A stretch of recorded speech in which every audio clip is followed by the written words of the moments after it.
شب برات کی اصل حقیقت کیا ہے؟ کیا رات کا قیام عبادت اور دن کو روزہ رکھنا سنت سے ثابت ہے؟ شب برات کون بتائے گا آپ میں سے؟ میں تو مناتا نہیں، مجھے تو نہیں پتا۔ مسلمان کے نزدیک 364 یا 65 دن ہو جائیں، ہر رات ہی شب برات ہے۔ مجھ سے پوچھئے کیوں؟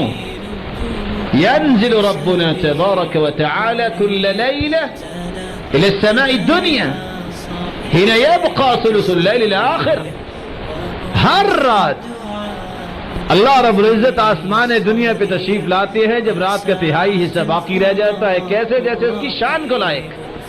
فیقول، اور اللہ فرماتے ہیں من يدعوني فاستجیب له، کوئی ہے جو دعا کرے میں قبول کرتا ہوں۔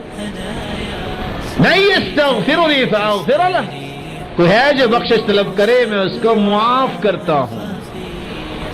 هل من مسترزق، کوئی ہے جو رزق کو چاہنے والا میں اس کو عطا کرتا ہوں۔ مسلمانوں کی رات تو ہر رات ہی شب برات ہے۔ جو اللہ کے سامنے ہاتھ اٹھا دے اللہ تو اس کو محروم نہیں کرتا۔ ہاں، جس کو اللہ کی رحمت بہت تنگ محسوس ہوتی ہے وہ کہتا ہے کہ شب برات، یہ برات کی رات ایک ہی آتی ہے۔ پتہ نہیں، اللہ کے رسول صلی اللہ علیہ وسلم نے تو کوئی شب برات نہیں منائی، اس لیے اس کو سنت نہیں کہہ سکتے۔ اور سنت سے وہی چیز ثابت ہوتی ہے جو اللہ کے رسول نے کی ہو، جس کا حکم دیا ہو، کر کے دکھائی ہو۔